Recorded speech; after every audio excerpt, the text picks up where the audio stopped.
Hello, everyone. Michael from Soaring Heart Studios, and that's soaringheartstudio.net. Or if you want to write me, it is soaringheartstudio at yahoo.com. Make sure it's studio, not studios, singular, not plural. And we're back out in the dye studio, or garage, as the case may be. And I found a new way of dyeing stuff that makes my life so much easier. And remember, I was talking about how easy it is to dye fabric? This is even easier to dye fabric. So what the little thing, I just did a little research online, put in, dye, soda ash. I can't remember how I actually searched it, but it came up. If you use equal parts soda ash and dye in your water, you don't have to pre-soak your fabric in soda ash. So it saves me a whole step, and I was about ready to buy a big clamp on crank for all the fabric I hope to be producing for selling for the company. That was $175. I was able to cancel, so I saved myself $175. So what we're dyeing today is, when my late partner had cancer, he had an opening in his belly and we used to have to wrap it, and they sent us tons of gauze. And I kept the gauze because it's 100% cotton. And what I'm going to do today, I ran across it, is I have to dye fabric for Easter, so all pastels. I'm going to do enough dye that I can pour some of it into the dye pot, which these are actually soup containers from Chinese restaurants. I love these. They're a good, thick, sturdy plastic. Only bad thing is they poke little holes in the top of them, and they can leak, but the tops do keep the water in and the heat in for as long as possible. So like I said, I'll do a pour into each one of these and let it absorb. How I'm going to go about rinsing these out and getting the color out of them and everything else is going to be interesting. Also, what I'm dyeing today is a lot of sky and a lot of the midnight sky, the dark blue sky. I've also got, these are all going to be night sky. This is going to be day sky. And I've got 4 yards of fabric stuffed into there. This is all 1 yard pieces. This is whatever the gauze is.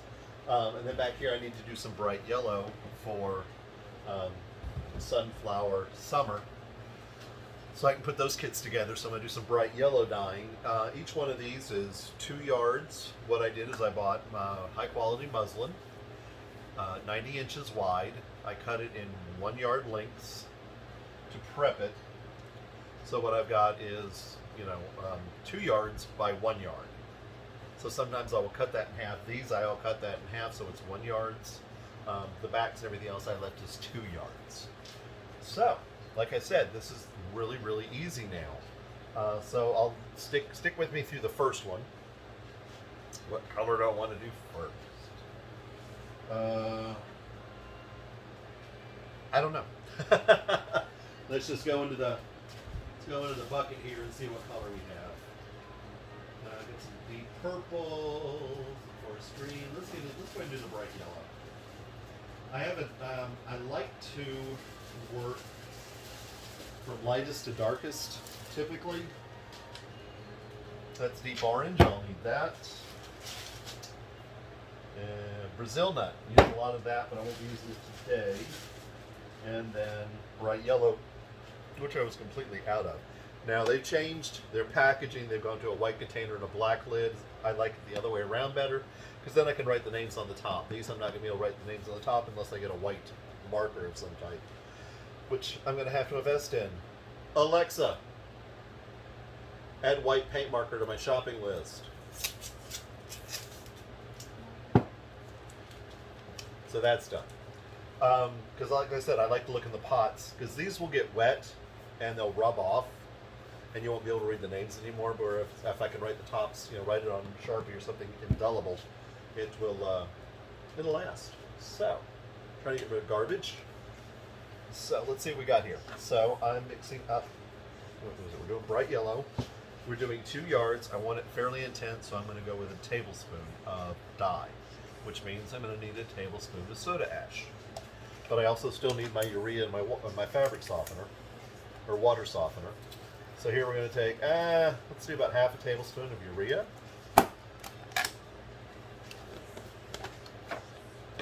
a quarter tablespoon of fabric softener, because a little bit of fabric softener goes a very long way. And then lastly, our soda ash. And like I said, we have to know what we're doing as far as dye goes too. I've got this thing so full it's coming out. Oh, I made a mess. Surprise. Okay, so I filled this container way too full. So what I've done is about a level tablespoon of soda ash. Well, let's mix that up and get it dissolved before I add the dye. The urea, of course, being little balls, takes the longest to dissolve. But I am using hot water. It's as hot as water as I can get out of a tap. I have found that temperature plays very little part in it. Everybody talks to you about everything being over 80 degrees and using hot water and heating blankets and everything else. Like I said, I've been out here when it's cold. It's in the 40s and done dye and left it out here, and it takes just fine.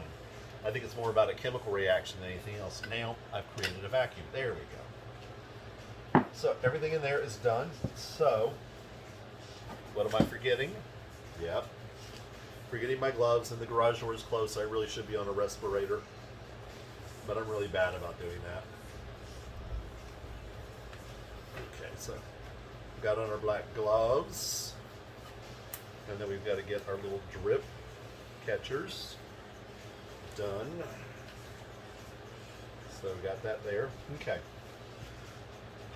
Now we want to do this as quickly as possible and as neatly as possible. I am working over a wet cloth, so any dye that escapes or jumps out of the pot, which, trust me, it's happened. So then I'm going to take my tablespoon.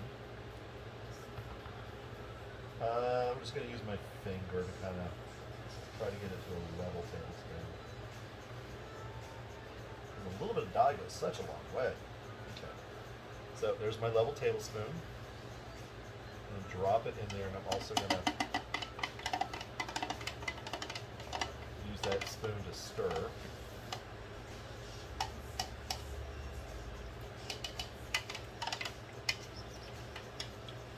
So it'll dissolve as you mix. Let's get the top back on it.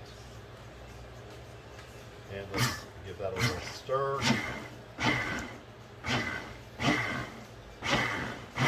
When I do that, it makes a great little concentric circle pattern in the water because it vibrates the work surface, which actually is an old door that I have hinged to the wall and legs that fold up, so I can just fold the table up against the wall and we can pull the cars back in.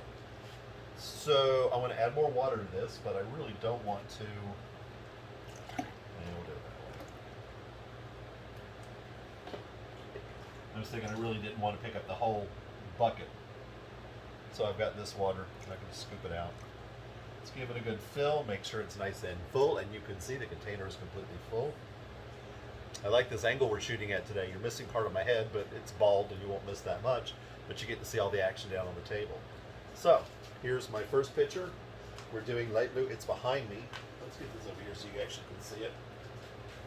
It's all I'm doing, I mean really, because it's basically a solid color, is I'm pouring the dye in. Put it back there. And yes, now this has a little bit of weight.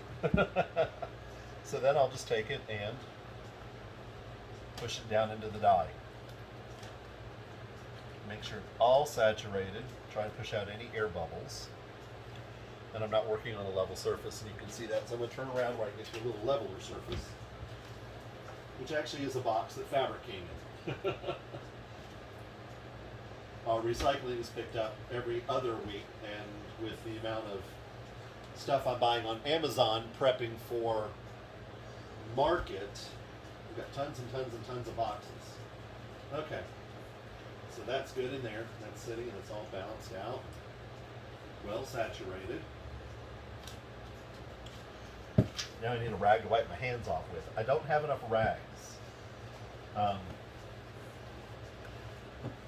And I'm stingy with the rags that I use because one of them is actually 4 corners from a tree skirt that I sewed together and cut it straight. So, okay, that's how easy it is. to dye. I'm gonna let it sit for 24 hours.